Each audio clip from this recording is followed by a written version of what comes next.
The last speaker for today is Matthew Schnepf. Matthew's been on the board for the last 3 years. Matthew's an architect, and he's been diligently working on the plans for the museum that we are looking to build on the property on Bog Hollow Road. Matthew Schnepf is an architect and designer. He was raised on his family's farm in Lamar's, Iowa, a town of 3,000 people, where he learned the value of independence and work. He studied at Iowa State University School of Design, where he graduated with honors with a degree in architecture.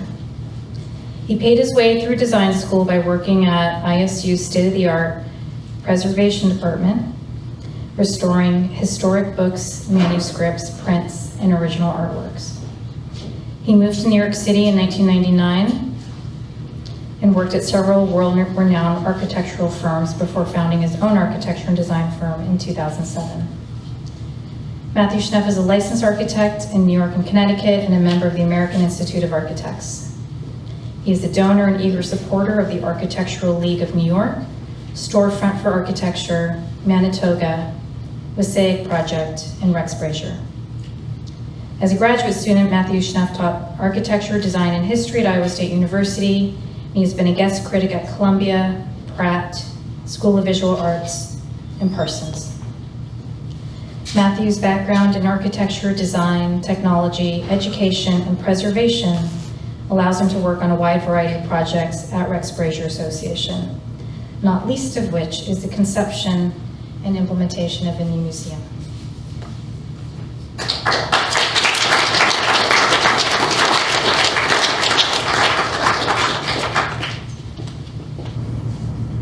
Deborah Brasher and Melody Brasher moved into Rex Brasher's house in 1945 when they were children. Their uncle Rex had moved to Gaylordsville 2 years prior at the age of 74 when he decided he could no longer maintain the property. Debbie and Melody spent their childhood on this property.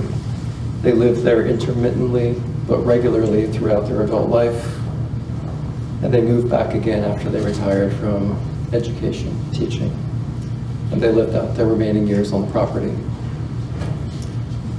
Melody Brasher died in May of 2019.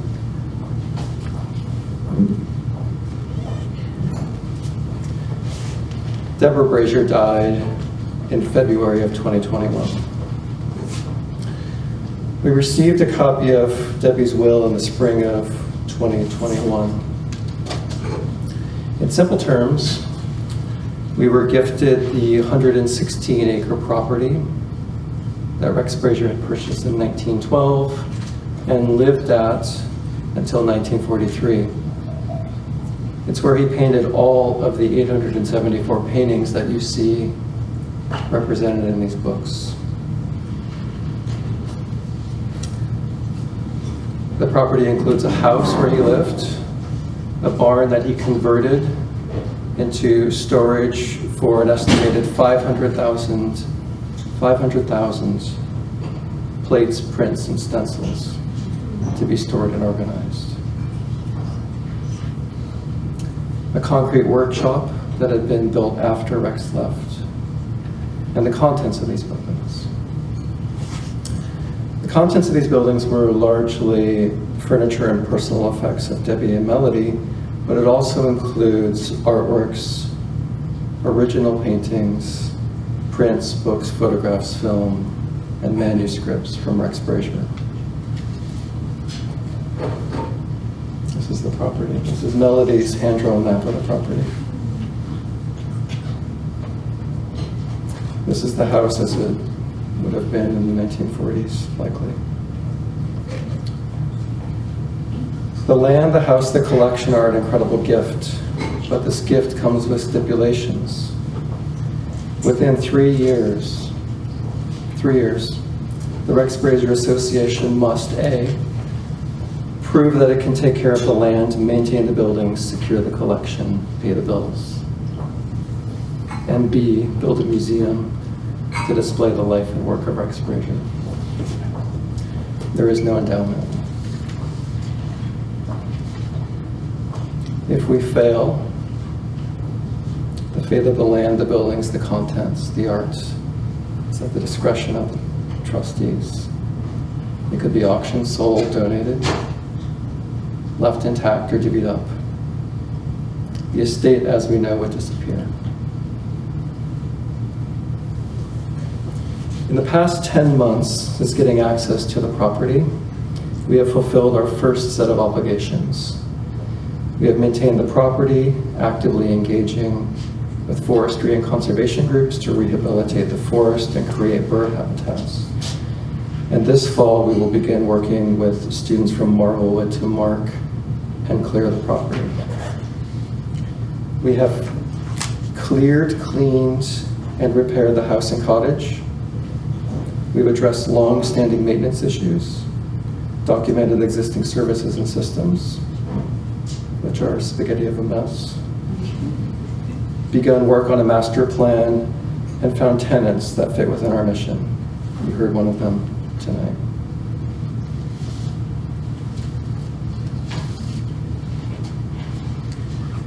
We developed a student internship program to photograph and catalog every page in Birds and Trees of North America, 2,700 pages.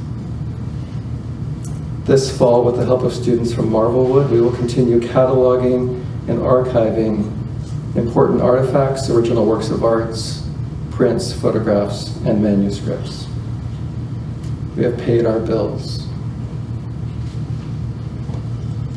As of today, we have 26 months.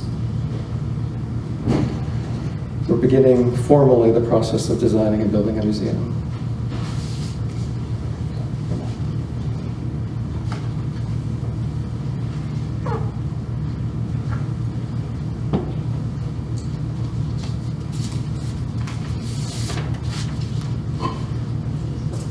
On a few occasions while cleaning the house and packing, I found myself alone. Despite not being religious, not believing in an afterlife, and having a generally nihilistic view of the world, I found myself standing perfectly still in the living room, in the bedroom, in the cellar, in the dark, looking for signs of Rex. In my head, I would ask, Rex? And then I would whisper, are you here? I got no response. It was the first time in my life that I tried to solicit an apparition, to conjure a vapor, to look for answers. I had practical questions. How? You've seen everything today. How is that possible? I had existential questions. Why would you do this? In hindsight, I realized this was completely foolish. I should have been standing outside, where Rex was certain to be found and likely to greet a visitor. There was no chance that I would find Rex in a damp basement.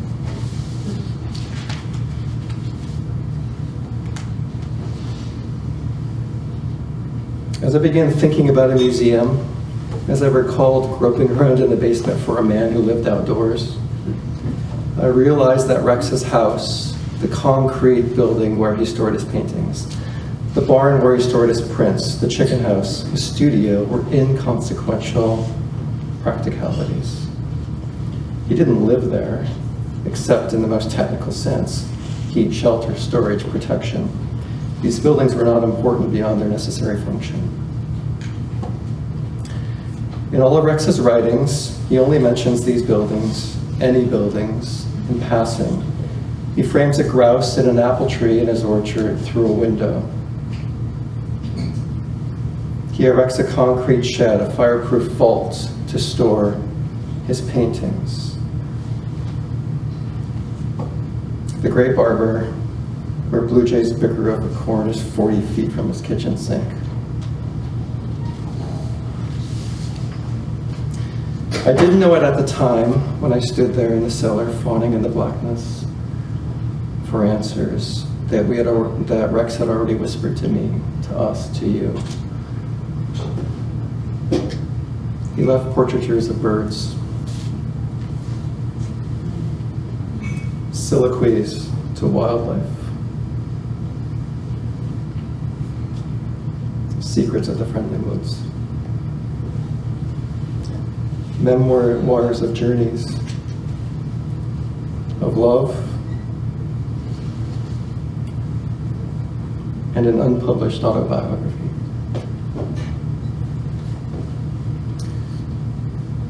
Which is written as if he was a ghost traveling past Earth to someplace else. There was no chance that I was going to find Rex in a dark cellar, or the heat of an attic, or the comfort of his living room.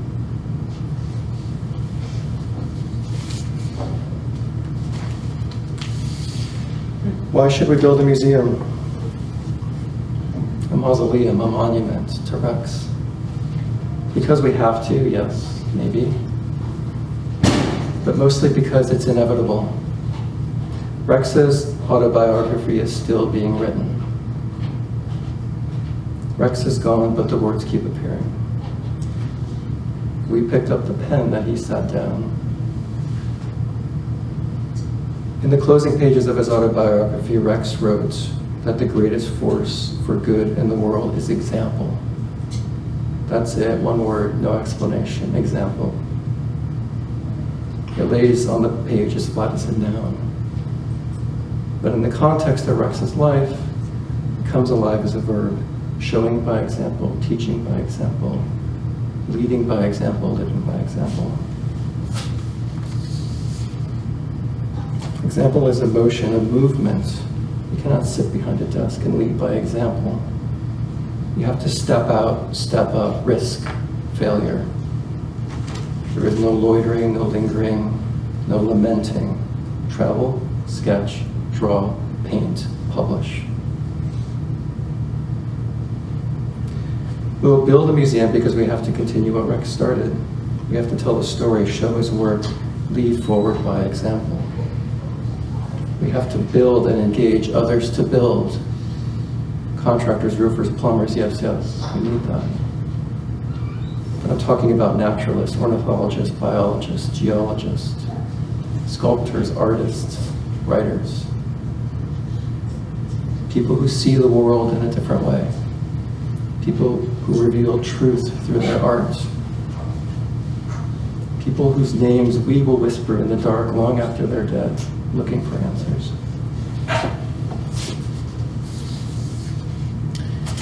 In 1928, publishers ran the numbers and could see plainly that Rex's plan was impossible. The plan was impossible. How do you hand color 87,000 prints? How do you bind them into 1,200 books? How do you manage 500,000 prints, plates, and stencils? How do you produce 12 volumes in 6 years with no money and no electricity? What is your plan? These questions are practical and absurd in the light of what Rex accomplished. There is no way he could have done it. But there is no way he could not have done it. The outcome was never in question, it was inevitable. Rex finished work on Birds and Trees in 1934, 2 years ahead of schedule. 180,000 individual pages of paintings, poetry, description, birds, and trees. Now the question to us, how do we convert a 22-foot concrete block into a museum? How will you resolve building and zoning issues? How will you manage a collection with no money? What is your program? What is your plan? These questions are practical and absurd in the light of what is at stake. There is no way we can do this. There's no way we cannot do this. For us, the outcome is inevitable.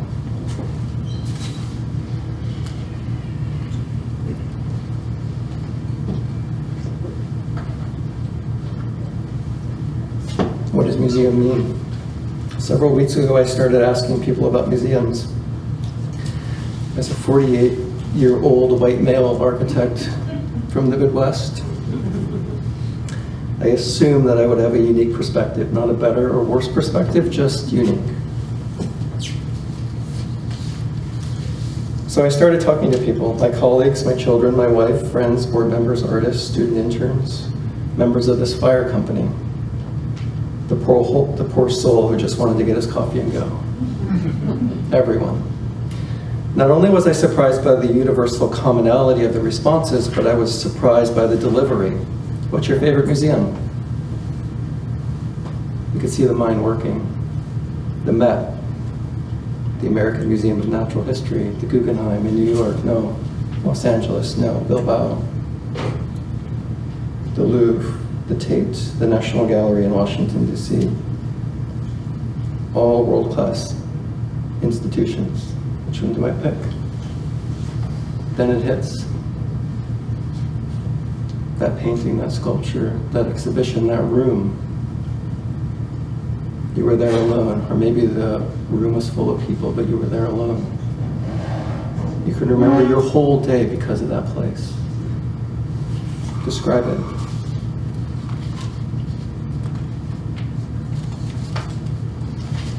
It was intimate.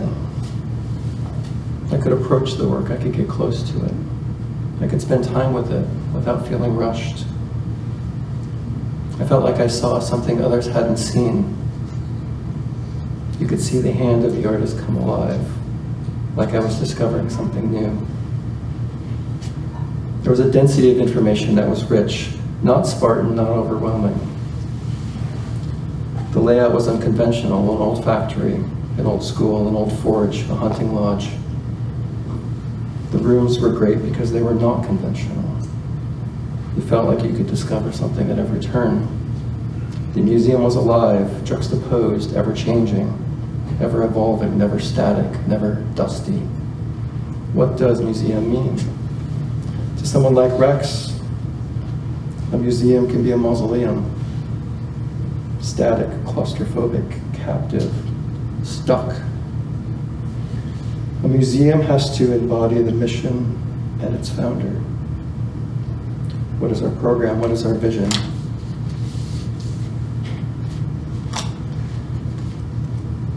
A collection is at the core of every museum. We have a small but important collection, which you can see part of here. It's critical to us that this not remain hidden or stagnant. Display Rex's work on rotation.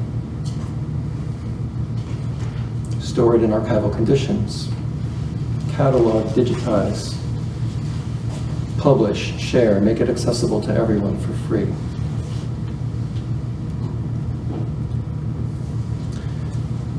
A residency program is critical to keeping a collection and our mission alive, fresh, changing.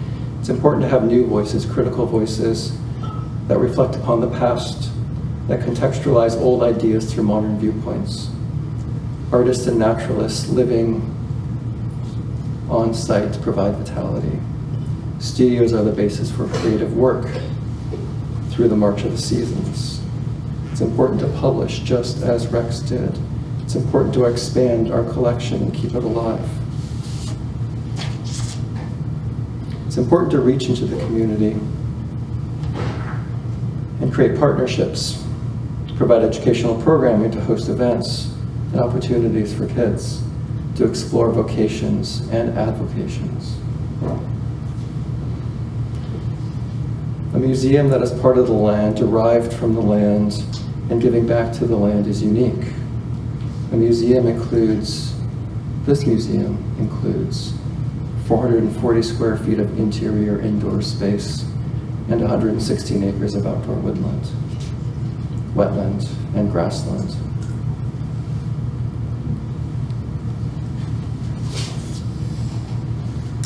This is the site.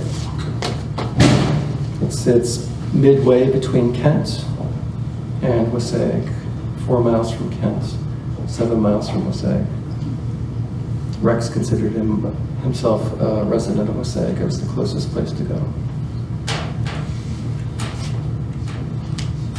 If you zoom in, you see the site is split between Amelia and Dover.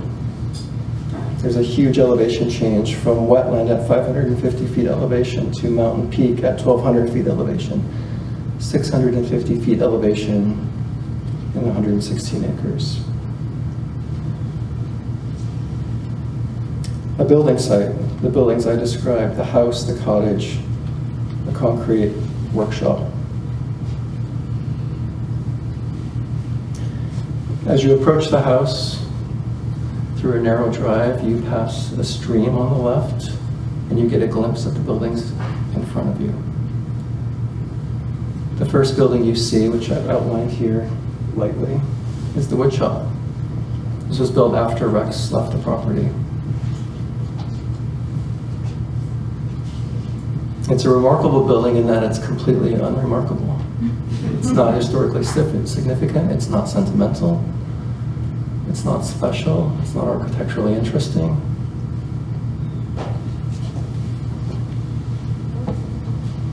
But it is kind of perfect for a museum.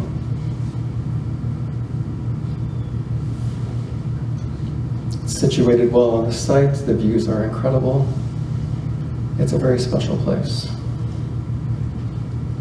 And it's an incredible opportunity to work around this. This is just the beginning of a sketch, the first sketch in a long process. But you can begin to see how this might work.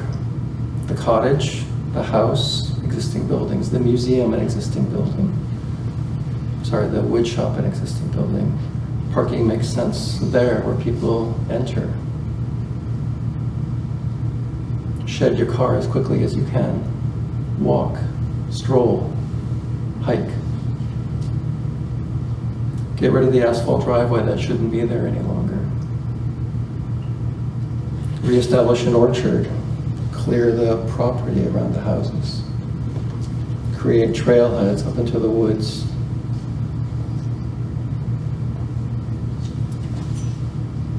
What is our plan? You're probably looking for something like this. A plan, a floor plan. It doesn't exist, not yet. It also means we're looking in the wrong direction. Floor plans look down. Rex Brasher looks up. We're dealing with a building, I'm going to back up,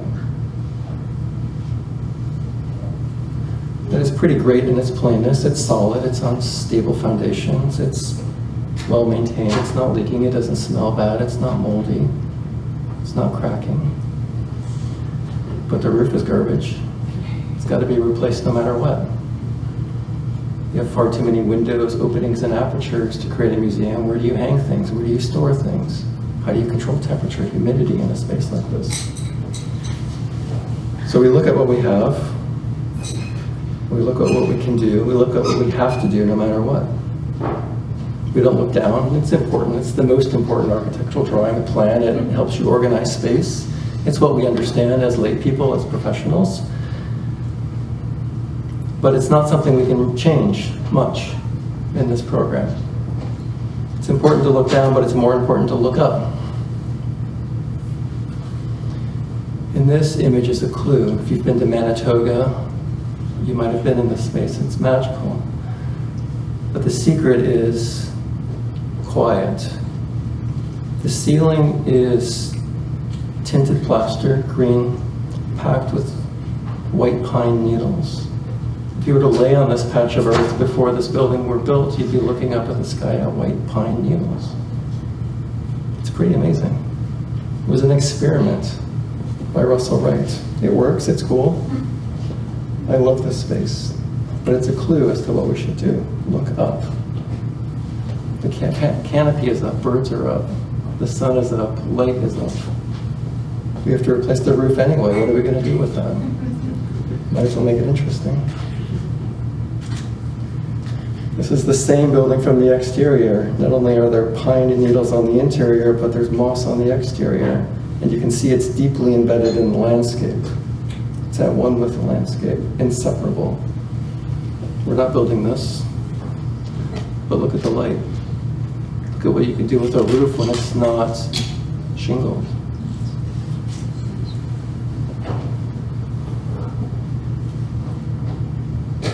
And a roof in a pavilion.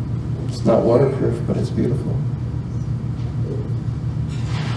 You can play with light, you can close it, you can open it, you can fine tune it. It moves when you walk away from it without you doing anything. Roofs can be magnificent, grand, sweeping, and you don't see them when you look down. It can can be lyrical, playful, colorful, dynamic, moving. They can be artistic, abstracted, patterned colors. We've been looking at this now. David showed us microscopic views that look kind of like this. We have an existing structure, concrete. We're not going to tear it down, we're not going to remove it, but we can build on it, we can build up.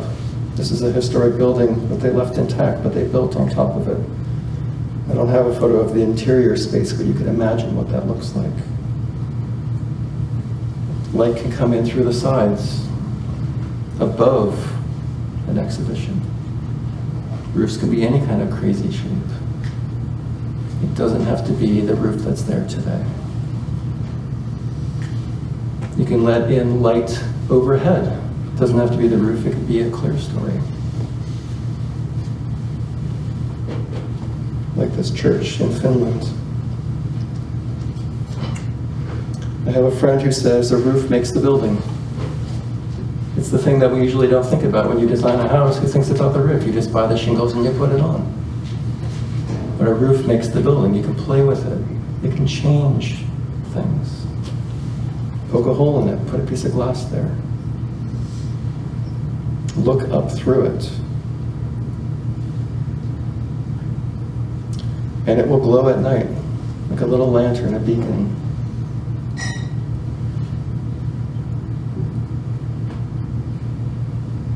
We have exterior spaces. We want to get rid of the asphalt. We can put in surfaces that are compatible with the environment, that we can grow in, that we can walk on, that you can feel stable on, that you can drive on, but are not asphalt or concrete. You can begin to play with those spaces. We have topography on site. You just saw 550 feet elevation rising to 1,200 feet. We have room to include steps, interstitial spaces. This doesn't have a roof over it, but it's clearly a room. You can see that. You can let light peek into the interior. You can create windows into the interior. We're closed, but we're not ever closed. Material is important. Material should be honest, direct, unassuming, practical, beautiful. Material should age. We shouldn't fight that. You can take a basic material that's been installed 100 times, 1,000 times, and change it into something different, just because you thought of it. You can take materials from the world around you, pine needles, a rock, birch bark, and use them in ways that people haven't used them before. Materials can become thick, deep. This material is so deep that it becomes a shade for glass. It can become a ledge for artifacts, a shelf for books. We can be economical about the materials we use and smart about them. Exhibition spaces. We're not building this either. But you can see how light enters an exhibition space and brings it alive. There's not a single bulb in here, but light is present. We can make things dark. We can artificially light them. Watercolors are incredibly delicate. We have to be careful with how sun touches them. We have to protect them. We have to climate control them. We have to create ways to view them. We have to show mixed media. We can create, in this case, a table in the middle of the room. Things can sit flat. We can walk around them, we can sit around them. It changes how you respond to work when you're not sitting on a hard bench at MoMA. We can work in the presence of this work. We can meet each other. We can catalog, we can research.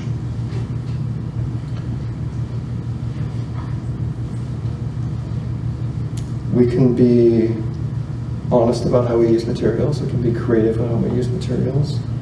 We can create shelving for a library of references of these materials. We're going to have events. We should be able to open the door and allow people to flow in and out as easily as one should in a museum that's connected this directly to the landscape. We can create furniture that moves and floats that give us additional space to hang work. We should be organized about what we have. We have an incredible amount of material that we have to keep track of, store, protect, for other people to use to reference. And this library will grow because of a residency program, because we will collect more work. We can be creative about how we display them in flexible ways, things that spin, rotate, turn.